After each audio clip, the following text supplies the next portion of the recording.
मित्रों, आप सभी का श्रीमद् भगवद गीता का 14वां अध्याय में स्वागत है। तो आइए शुरू करते हैं महान श्रीमद् भगवद गीता का 14वां अध्याय। 14वां अध्याय गुणत्रय विभाग्यो। 13वें अध्याय में क्षेत्र और क्षेत्रज्ञ के लक्षण बताकर उन दोनों के ज्ञान को ही ज्ञान कहा और क्षेत्र का स्वरूप, स्वभाव, विकार तथा उसके तत्वों की उत्पत्ति का क्रम आदि बताया। 19वें श्लोक से प्रकृति पुरुष के प्रकरण का आरंभ करके तीनों गुणों की प्रकृति से होने वाले कहे तथा 21वें श्लोक में यह बात भी बताई कि पुरुष का फिर से अच्छी या अधम योनियों में जन्म पाने का कारण गुणों का संग ही है। अब उस सत्व, रज और तम इन तीनों गुणों के संग से किस योनि में जन्म होता है, गुणों से छूटने का उपाय कौन सा है, गुणों से छूटे हुए पुरुष का लक्षण तथा आचरण कैसा होता है, इन सब बातों को जानने की स्वाभाविक ही इच्छा होती है। इसलिए उस विषय को स्पष्ट करने के लिए 14वें अध्याय का आरंभ करते हैं। 13वें अध्याय में वर्णन किए गए ज्ञान को ज्यादा स्पष्टता पूर्वक समझाने के लिए भगवान श्री कृष्ण 14वें अध्याय के पहले 2 श्लोक में ज्ञान का महत्व बताकर फिर से उसका वर्णन करते हैं। श्लोक नंबर 1। अथ चतुर्दशोऽध्यायः। श्री भगवानुवाच परं भूयः प्रवक्ष्यामि ज्ञानानाज्ञानमुत्तमम् यज्ञात्वा मुनयः सर्वे परां सिद्धिमितो गता है। इसका अर्थ है, श्री भगवान बोले हैं, ज्ञानों में भी अति उत्तम उस परम ज्ञान को मैं फिर कहूंगा जिसको जानकर सब मुनिजन इस संसार से मुक्त होकर परम सिद्धि को प्राप्त हो गए हैं। श्लोक नंबर 2। इदं ज्ञानमुपाश्रित्य मम साधर्म्यमागता है सर्गेऽपि नोपजायन्ते प्रलये न व्यथन्ति च। इसका अर्थ है, इस ज्ञान को आश्रय करके अर्थात धारण करके मेरे स्वरूप को प्राप्त हुए पुरुष सृष्टि के आदि में पुनः उत्पन्न नहीं होते और प्रलय काल में भी व्याकुल नहीं होते। श्लोक नंबर 3। मम योनिर्महद्ब्रह्म तस्मिन् गर्भं दधाम्यहे संभवः सर्वभूतानां ततो भवति भारत। इसका अर्थ है, हे अर्जुन, मेरी महत ब्रह्मरूप मूल प्रकृति संपूर्ण भूतों की योनि है अर्थात गर्भाधान का स्थान है और मैं उस योनि में चेतन समुदाय रूप को स्थापन करता हूँ। उस जड़ चेतन के संयोग से सब भूतों की उत्पत्ति होती है। श्लोक नंबर 4। सर्वयोनिषु कौन्तेय मूर्तयः संभवन्तिया है तासा ब्रह्मा महद्योनिर्ह बीज प्रदः पिता। इसका अर्थ है, हे अर्जुन, नाना प्रकार की सब योनियों में जितनी मूर्तियां अर्थात शरीरधारी प्राणी उत्पन्न होते हैं, प्रकृति तो उन सबकी गर्भ धारण करने वाली माता है और मैं बीज का स्थापन करने वाला पिता हूँ।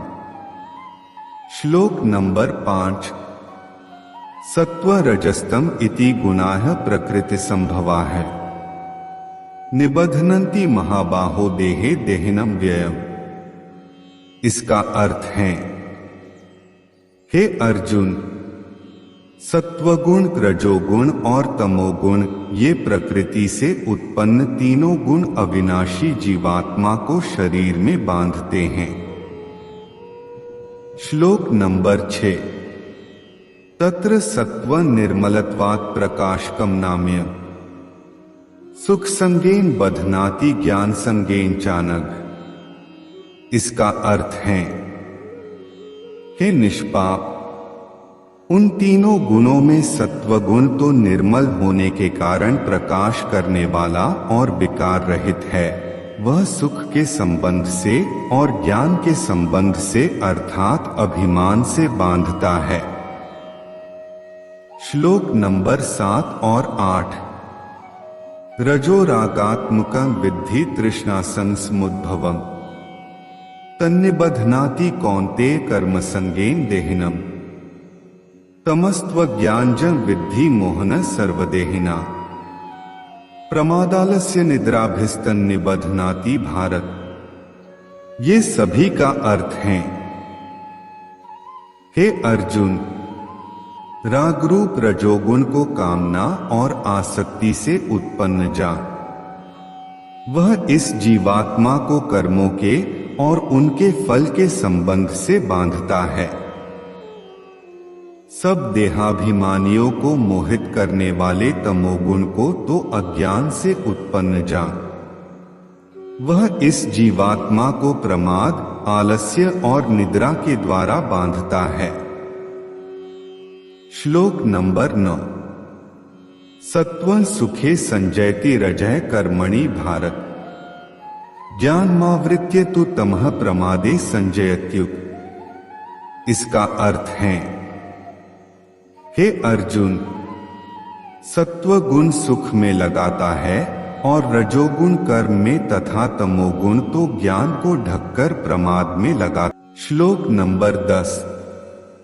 रजस्तमश्चाभिभूय सत्वं भवति भारत रजः सत्वं तमश्चैव तमः सत्वं रजस्तथा।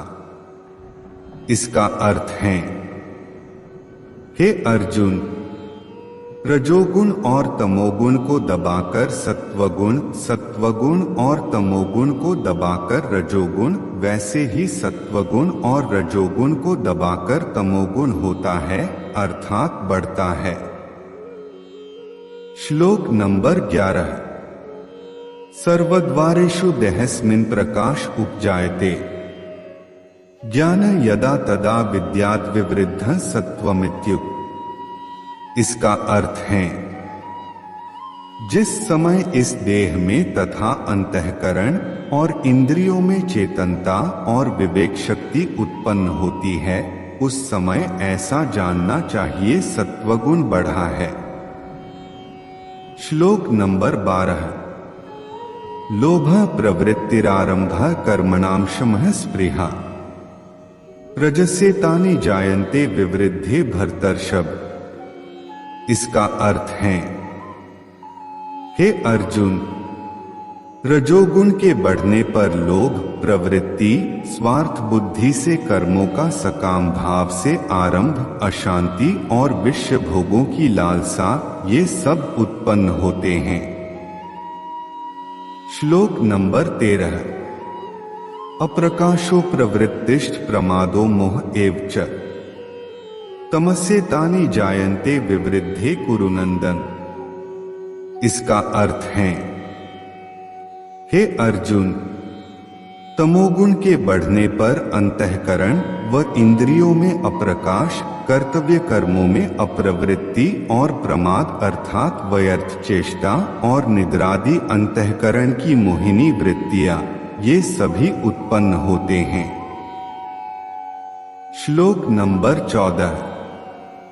यदा सत्वे प्रवृद्धे तु प्रलय याति देहभृत् तदोत्तमविदा लोकान मलान प्रतिपद्यते।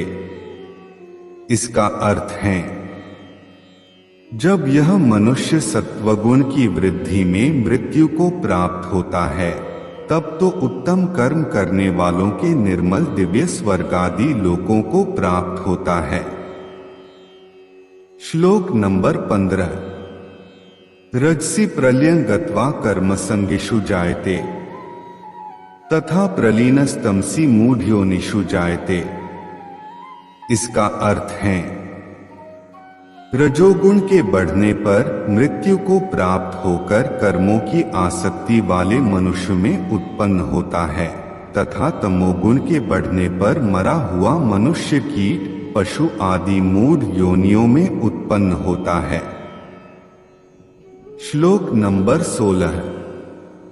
कर्मणः सुकृतस्याहुः सात्विक निर्मलं फलम् रजसस्तु फलं दुःखमज्ञान तमसः फलम्। इसका अर्थ है श्रेष्ठ कर्म का तो सात्विक अर्थात सुख, ज्ञान और वैराग्यादि निर्मल फल कहा है। राजस कर्म का फल दुःख तथा तामस कर्म का फल अज्ञान कहा है। श्लोक नंबर 17। सत्वात् संजायते ज्ञान रजसो लोभ एव च प्रमामोह तमसो भवतो ज्ञानमेव च।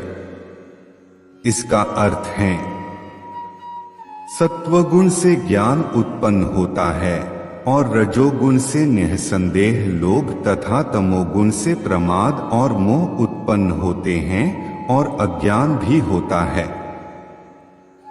श्लोक नंबर 18। ऊर्ध्वं गच्छन्ति सत्वस्था मध्ये तिष्ठन्ति राजसाः जघन्य गुणवृत्तिस्था अधो गच्छन्ति तामसाः।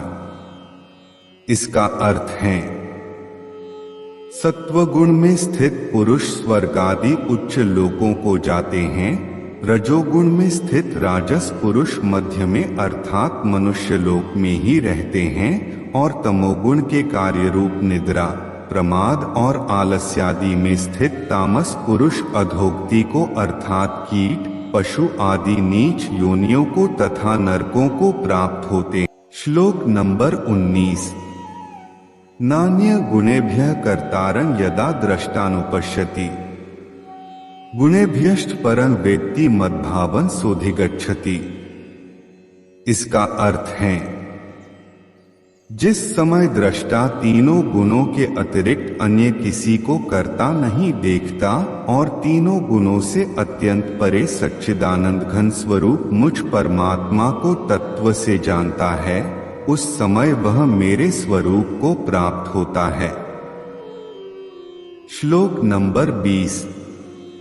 गुणानेतान्तीत्य त्रीन् देहि देहसमुद्भवान् जन्म मृत्युजरादो खैर विमुक्तो मृतमश्नुते। इसका अर्थ है यह शरीर की उत्पत्ति के कारण रूप इन तीनों गुणों को उल्लंघन करके जन्म, मृत्यु, वृद्धावस्था और सब प्रकार के दुखों से मुक्त हुआ परमानंद को प्राप्त होता है। श्लोक नंबर 21। अर्जुन उवाच कैर्लिगैस्त्रीन् गुणानेतान्तीतो भवति प्रभो किमाचारः कथं चैतान् स्त्रीन् गुणान्ति वर्तते। इसका अर्थ है अर्जुन बोले हैं इन तीनों गुणों से अतीत पुरुष किन किन लक्षणों से युक्त होता है और किस प्रकार के आचरणों वाला होता है, तथा हे प्रभु मनुष्य किस उपाय से इन तीनों गुणों से अतीत होता है। श्लोक नंबर 22, 23, 24 और 25। श्री भगवानुवाच प्रकाशं च प्रवृत्तिं च मोहमेव च पांडव न द्वेष्टि संप्रवृत्तानि न निवृत्तानि कांक्षति उदासीन वदासीनो गुणैर्यो न विचाल्यते गुणा वर्तन्त इत्येयो तिष्ठति नेङ्गते समदुःख सुख स्वस्थ समलोष्टाश्म कांचन तुल्य प्रिया प्रियो धीरस्तुल्य निंदात्म संस्तुति मानापमान्योस्तुल्यस्तुल्यो मित्रारिपक्षयोः सर्वारंभ परित्यागी गुणातीतः स उच्यते। ये सभी का अर्थ है श्री भगवान बोले हैं हे अर्जुन, जो पुरुष सत्वगुण के कार्य रूप प्रकाश को और रजोगुण के कार्य रूप प्रवृत्ति को तथा तमोगुण के कार्य रूप मोह को भी न तो प्रवृत्त होने पर उनसे द्वेष करता है और न निवृत्त होने पर उनकी आकांक्षा करता है, जो साक्षी के सदृश स्थित हुआ गुणों के द्वारा विचलित नहीं किया जा सकता और गुण ही गुणों में बरतते हैं, ऐसा समझता हुआ जो सच्चिदानंद घन परमात्मा में एक ही भाव से स्थित रहता है, और उस स्थिति से कभी विचलित नहीं होता।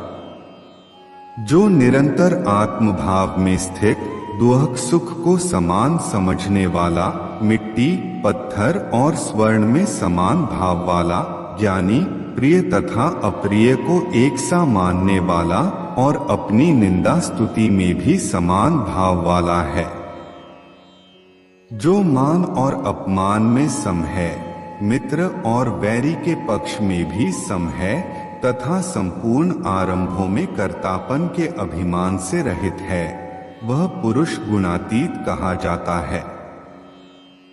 श्लोक नंबर 26। मां च योग्यभिचारेण भक्ति योग्ने सेवते स गुणान समतीत्यैतान ब्रह्म भूयाय कल्पते। इसका अर्थ है, और जो पुरुष अव्यभिचारी भक्ति योग के द्वारा मुझको निरंतर भजता है, वह भी इन तीनों गुणों को भली भांति लांघकर सच्चिदानंद घन ब्रह्मा को प्राप्त होने के लिए योग्य बन जाता है। श्लोक नंबर 27। ब्राह्मणो हि प्रतिष्ठाहममृतस्याव्ययस्य च शाश्वतस्य च धर्मस्य सुखस्य कांतिकस्य च। इसका अर्थ है, क्योंकि उस अविनाशी परब्रह्म का और अमृत का तथा नित्य धर्म का और अखंड एकरस आनंद का आश्रय मैं हूँ।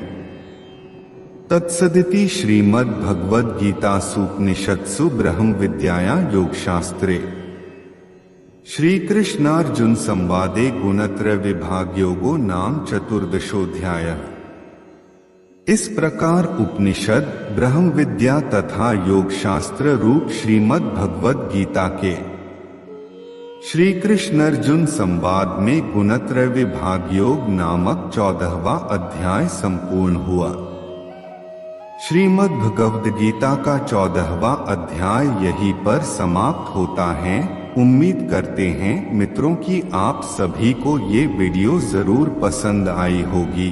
अब हम लोग मिलते हैं श्रीमद् भगवद गीता का 15वां अध्याय के साथ में। तब तक के लिए आप सभी अपना ख्याल। जय श्री कृष्ण।